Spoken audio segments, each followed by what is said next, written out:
Hello friends, welcome to RRK Stars News and Entertainment. My name is Pramod Kumar. As you all know, the situation has been really tough. The situation has been really tense in a lot of states here in South. You have problems in Maharashtra because of continuous flooding, continuous rain as well. North Karnataka has suffered the most. Kerala, parts of districts in Kerala as well. So the situation hasn't been good, but what we could expect and what we could think of is the situation will definitely improve. Government is doing their bit. A lot of NDRF teams have been deployed to evacuate people, to take them to the safer zone, to the safer places. Let's all get together at this hour. These are some of the helpline numbers where you can get in touch. You can call on these numbers, whichever friends of yours, those relatives who are stuck in the flood zone. So let's all get together, help these people. And the most affected area by this has been North Karnataka. Over to my colleague Sanket, who's going to speak in details about these. ನಮಸ್ಕಾರ ವೀಕ್ಷಕರೇ, ಈಗಾಗಲೇ ನಮಗೆ ತಿಳಿದಿರುವಂತ ಮಾಹಿತಿ ಏನಂತಂದ್ರೆ Belagavi, Bijapur, Bagalkot, Madikeri, Kodagu, Chikkamagaluru, so ಇಂಥ ಪ್ರದೇಶಗಳಲ್ಲಿ ತುಂಬಾ ಮಳೆ ಪ್ರವಾಹದಿಂದ ತುಂಬಾ ಹಾನಿ ಉಂಟಾಗಿದೆ, ನಷ್ಟ ಉಂಟಾಗಿದೆ. ಸೊ ಇದರಿಂದ ನಾವು ಅವರಿಗೆ ಹೆಲ್ಪ್ ಮಾಡಬೇಕಾಗಿದೆ. ಸೌತ್ ಕರ್ನಾಟಕದಿಂದ ಅಥವಾ ಯಾವುದೇ ಹತ್ತಿರ ಕ್ಷೇತ್ರದಿಂದ ಅವರಿಗೆ ನಾವು ಒಂದು ಸಂಘ ಸಂಸ್ಥೆಗಳಿಂದ ಅವರಿಗೆ ತುಂಬಾ ಏನು ದಿನನಿತ್ಯದ ವಸ್ತುಗಳು, ಅದು ಯಾವ್ದು ಅಂದ್ರೆ ಊಟ ತಿಂಡಿ ಆಗಿರ್ಬೋದು ಅಥವಾ ರೈಸ್ ಆಗಿರ್ಬೋದು, ಮಿಲ್ಕ್, ಮಕ್ಕಳಿಗೆ ಮಿಲ್ಕ್, ಬ್ರಷ್, ಟೂತ್ ಪೇಸ್ಟ್, ಆಮೇಲೆ ಸ್ವೆಟರ್ಸ್, ಜಾಕೆಟ್ಸ್. ಸೊ ಇದನ್ನೆಲ್ಲ ನಾವು ಉಚಿತವಾಗಿ, ಅದು ಹೇಗೆಂದ್ರೆ KSRTC ಸರ್ಕಾರದ ಬಸ್ಗಳಿಂದ ನಾವು ಉಚಿತವಾಗಿ ಅವ್ರಿಗೆ ತಲುಪಿಸುವುದಾಗಿ ಮಾಹಿತಿ ಇದೆ.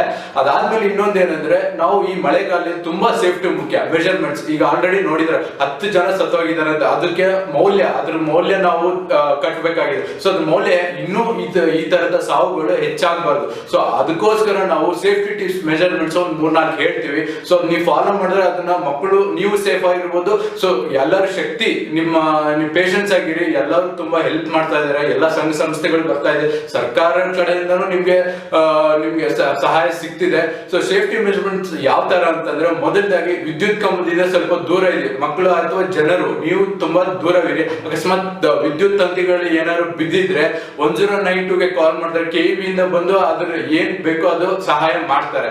ಸೊ ಅದಾದ್ಮೇಲೆ ನೀವು ಮನೆಗಳಲ್ಲಿ, ಸೊ ಈ ಮಳೆಗಾಲದಲ್ಲಿ ಸ್ವಲ್ಪ ಮಕ್ಕಳನ್ನ ಈ ವಿದ್ಯುತ್ ಉಪಕರಣದಿಂದ ಸ್ವಲ್ಪ ದೂರವಿಟ್ರೆ ತುಂಬಾ ಒಳ್ಳೇದು. ಅದಾದ್ಮೇಲೆ ನಿಮ್ಮ ಆರೋಗ್ಯಕರ ಎಮರ್ಜೆನ್ಸಿ ಪ್ರಥಮ ಚಿಕಿತ್ಸೆ ಬೇಕಂದ್ರೆ 108ಗೆ ಕಾಲ್ ಮಾಡಿದ್ರೆ ಹತ್ತಿರದ ಆಸ್ಪತ್ರೆಗೆ ಕೊಂಡೊಯ್ದು ನಿಮ್ಗೆ ಪ್ರಥಮ ಚಿಕಿತ್ಸೆ ಕೊಡಿಸ್ತಾರೆ. ಬಹಳ ಮುಖ್ಯವಾಗಿ ನದಿ ತೀರದಲ್ಲಿರ್ತಕ್ಕಂಥ ಜನರಿಗೆ ಏನ್ ಹೇಳೋದಂದ್ರೆ, ಲೈಫ್ ಜಾಕೆಟ್ ಗಳು ನಮ್ಗೆ ಬೇಗವಾಗಿ ದೊರಕೋದಿಲ್ಲ. ಸೊ ಅಲ್ಲಿ ಇರ್ತಕ್ಕಂಥ ವೇಸ್ಟ್ ವಾಟರ್ ಬಾಟಲ್ಸ್ ನಾವು ಅದನ್ನ ತಗೊಂಡು ಅದ್ರದ್ದು ಕ್ಯಾಪ್ ನಾವು ತುಂಬಾ ಟೈಟ್ ಆಗಿ ಕ್ಲೋಸ್ ಮಾಡ್ಕೊಂಡು ಅದನ್ನ ನಾವು ನಮ್ಮ ಬಾಡಿಗೆ ಅದನ್ನ ಸುತ್ತವಾಗಿ ಕಟ್ಕೊಂಡ್ರೆ ಅದನ್ನ ನಮ್ಮನ್ನ ನೀರ್ ಮೇಲೆ ತೇಲ್ಸುತ್ತೆ. ಸೊ ಇದರಿಂದ ನಾವು ನೀರಿನಲ್ಲಿ ತೇಲ್ಸುತ್ತಾ ನಮ್ಮ ಜೀವನ ಉಳಿಸ್ಕೋಬಹುದು.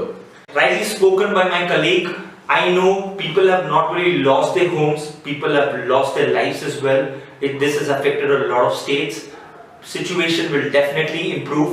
The meteorological department has told, saying that the rains will lessen in coming days. Let's hope for the best. More importantly, let's motivate the people out there. It's very easy to speak across here in the video, but people who are suffering would definitely know the pain, the suffering which they're going through. So let's all get together at this hour. Let's all hope for the best. And in case if you want to donate certain things, in case if you want to donate in terms of monetary, you can reach out to the Chief Minister's Relief Fund. These are the details displayed on the screen.